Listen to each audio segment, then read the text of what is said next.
I'd never realized it was possible, let alone incredibly easy, to make sticky rice with Chinese sausage at home. I just thought it was a thing that you ordered at a dim sum restaurant.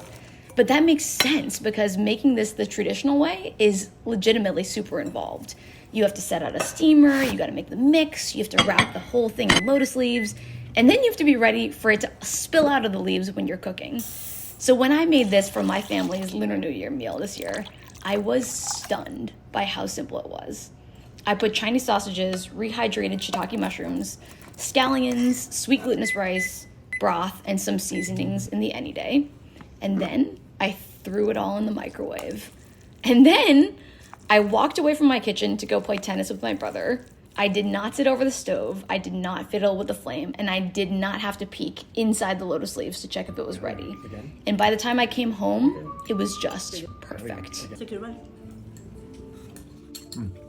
It's legit.